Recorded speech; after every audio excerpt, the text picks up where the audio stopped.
Tonight, a clock is ticking. Monday, April 6th, 8 p.m. Eastern Time. That is the deadline Donald Trump has given Iran to open the Strait of Hormuz, or face the destruction of its power plants. Iran's response? 3 words from their foreign minister that should terrify every diplomat in the world. The trust level is at 0. Not low, not strained. 0. That single phrase tells you everything you need to know about where this war is heading. And almost nobody in the mainstream press is treating it with the weight it deserves. Because here is what is actually happening right now. 2 nuclear-adjacent powers are exchanging messages while publicly denying they are talking. A 10-day deadline expires in 3 days. Iran has already watched this deadline get extended twice. And the world's most critical oil choke point, a 21-mile-wide strait that moves 20% of the planet's oil supply, remains locked in Iran's grip. If this story matters to you, and it absolutely should, hit subscribe right now. This channel does not do surface-level coverage. Every video goes deeper than the headlines. You deserve the full picture. Now let's get into it. February 28th, 2026. That is day 1 of this war. The United States and Israel launched coordinated strikes on Iranian territory. Iran responded by doing something it had long threatened but never fully executed. It closed the Strait of Hormuz. Not partially, not symbolically. Closed. Ships linked to the US and Israel were blocked outright. Others found themselves in a gray zone of danger, skyrocketing insurance costs, and Iranian naval intimidation. Within days, global oil markets detonated. Brent crude, which had been trading below $80 a barrel before the war, shot past $100. By day 34, it was hovering at $106. The Philippines declared a national energy emergency. Global supply chains that had barely recovered from previous disruptions were convulsing again. This is the weapon Iran chose. Not just missiles, not just drones, the Strait. Because closing the Strait of Hormuz does not just hurt Israel, it hurts everyone. Europe, Asia, India, the entire global south. Every nation that imports oil is now paying Iran's war tax every time they fill up a tank or power a factory. That is strategic genius wrapped in economic warfare, and it is working. Now here is the piece of this story that most coverage buries in paragraph 12. Iran is not just blocking the strait, it is running a toll booth. The Gulf Cooperation Council, the bloc of 6 Arab nations, confirmed this officially. Iran has been charging ships for safe passage. The price? Paid in yuan, Chinese currency, not dollars. That detail is not an accident. Iran is deliberately routing its wartime economy through China's financial system, bypassing dollar-denominated transactions, signaling to Beijing and the world that a new financial architecture for this conflict is already being built. Lloyd's of London, the oldest maritime insurance market on Earth, called it a de facto toll booth regime. That phrase comes from an institution that has been tracking ships through dangerous waters for 300 years. When they use language like that, you pay attention. At least 2 vessels have already paid the toll, in yuan, while the world watches. Now let's talk about what Trump sent to Iran. Because the document at the center of this diplomatic crisis is something called the 15-point plan. Pakistan delivered it. That detail alone is extraordinary. The United States of America, the most powerful military nation on Earth, needed to use Pakistan as a courier to hand a peace proposal to Iran. That tells you how broken direct communication is. The plan was confirmed by U.S. Special Envoy Steve Witkoff at a cabinet meeting. Witkoff stood in front of the room and laid it out. 15 points, a framework for ending the war. The core demands were these. Iran must commit to never acquiring a nuclear weapon. Its missile stockpile must be reduced, both in range and in quantity. And the Strait of Hormuz must be reopened to all commercial shipping immediately. Iran's response to the 15 points? Nothing. Official silence. Foreign Minister Abbas Araghchi said it directly, on camera, to Al Jazeera. We have not given any response to this 15-point American plan. No response has been provided. He also denied that Iran had submitted any 5-point counterproposal, contradicting earlier reports. So the 15-point plan is sitting somewhere in Tehran unanswered, while missiles keep flying and oil keeps climbing. But here is where this story fractures into something deeply strange. Iran says there are no negotiations. Trump says talks are going very well. Both cannot be true. And yet both sides are saying it publicly, simultaneously, with full confidence. Araghchi told Al Jazeera something precise and important. He said he receives messages directly from Witkoff. Direct messages. Not through intermediaries, not through Pakistan. Directly. And in the same breath, he said this does not constitute negotiations. This is by no means negotiation, but rather a kind of message exchange that can take place in times of peace or war. That distinction matters enormously. Iran is drawing a line between communication and negotiation. They are willing to receive messages. They are not willing to sit at a table. They are not willing to formally engage. And they are absolutely not willing to trust. The reason they don't trust is not abstract, it is historical. And Araghchi named it explicitly. In 2015, Iran sat down with the United States. They negotiated. They compromised. They signed an agreement, the JCPOA, the nuclear deal. They gave up enrichment capacity in exchange for sanctions relief and security guarantees. And then, in 2018, the United States unilaterally walked away. No violation by Iran, no international consensus, just a U.S. presidential decision to leave. Then they negotiated again, last year and the year before, twice.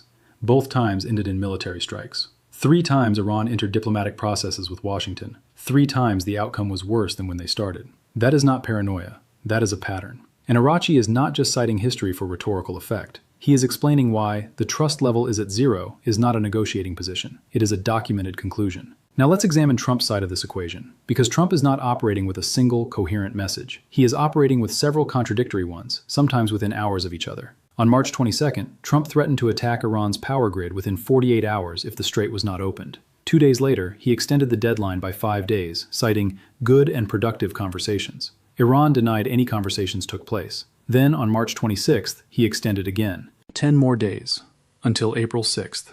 His reason? Iran requested it. Iran says they requested nothing of the sort. Then on April 1st, Trump said Iran's president had asked for a ceasefire. Iran's foreign ministry immediately called that claim false and baseless. President Pezeshkian posted a lengthy letter directly to the American public on X, asking a pointed question. Exactly which of the American people's interests are truly being served by this war? That is an Iranian president, in English, appealing directly over Trump's head to the American people. That has never happened before in modern U.S.-Iran conflict history. Meanwhile, Trump told his cabinet that Iran gave the U.S. a present, a significant present, oil and gas related. He was cryptic about it. It turned out to be Iran allowing 10 oil tankers to pass through the strait, which Trump framed as a gesture of good faith. Iran framed it as routine wartime decisions about which ships are adversarial. The same event. 2 completely different meanings. This is the diplomatic fog this war is being fought in. And yet, beneath all the noise, something real is happening. U.S. officials quietly gave Iran something extraordinary. They provided official assurances that Foreign Minister Araghchi and Iran's parliamentary speaker Mohammad Bagher Khalibaf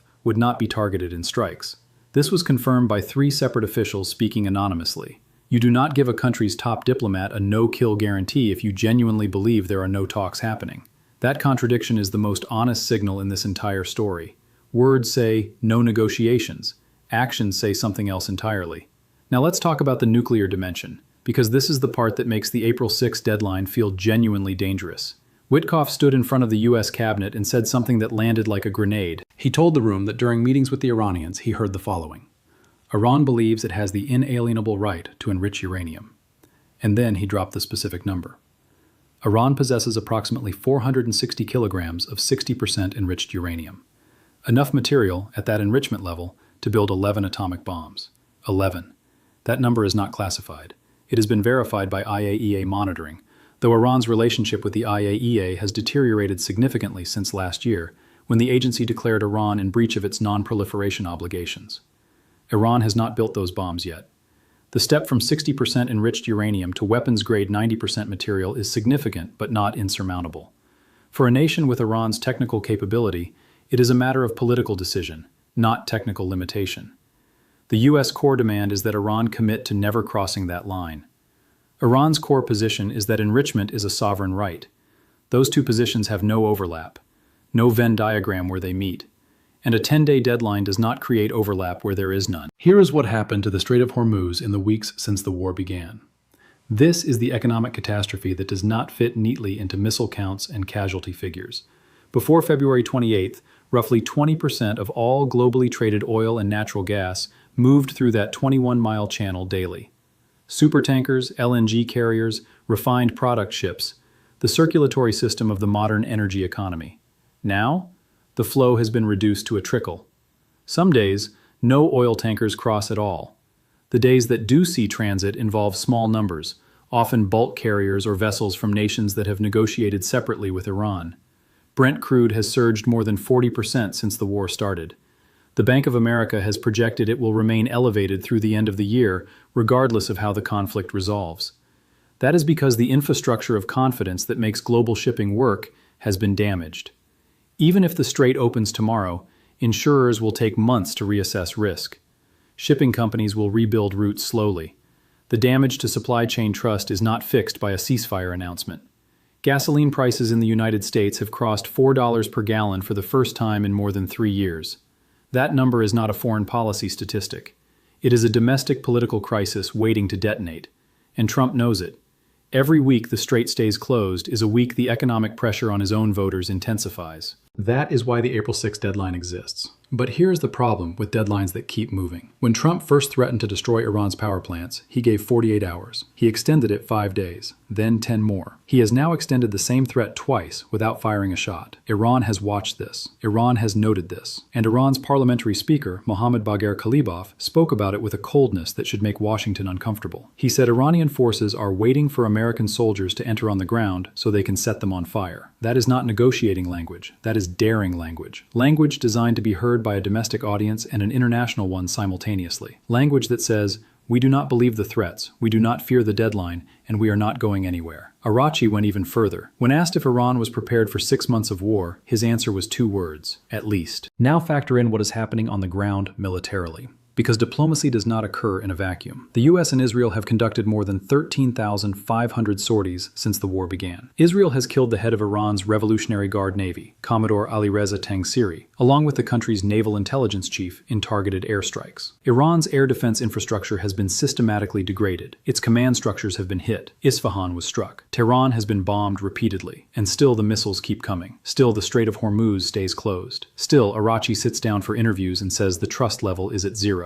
What the military campaign has not produced is capitulation. Iran has absorbed 34 days of the most sophisticated air campaign in Middle Eastern history and remains operational. Whether that continues is the question April 6th is supposed to answer. But the question is being asked in the wrong language. Threats and deadlines, as Araghchi said, are not the language Iran responds to. The Iranian people are great, independent, and possess a rich civilization and culture. They must be addressed with respect. That is the message he is sending. And it is being received in Washington as defiance. In Tehran, it is policy. Here's what Monday, April 6th at 8 p.m. Eastern actually looks like from where we stand today. Option 1. The deadline passes and Trump strikes Iranian power plants. That would trigger Iranian retaliation against regional desalination infrastructure, potentially creating a water crisis across Gulf Arab states. Iran has explicitly warned of this, and it would likely permanently collapse whatever fragile message exchange process currently exists between Witkoff and Araghchi. Option 2. The deadline is extended again. Iran draws the conclusion that U.S. threats have no teeth. The diplomatic leverage evaporates. Iran's position hardens. The strait stays closed. Oil prices climb further. Option 3. Something breaks in the next 72 hours. A back channel produces a face-saving formula. Iran allows limited tanker transit. The U.S. frames it as progress. Both sides claim partial victory and the clock gets reset. This is the scenario diplomats are quietly hoping for. It is also the scenario that requires Iran to trust a partner it has given a trust score of exactly 0. That is the real story of April 6th.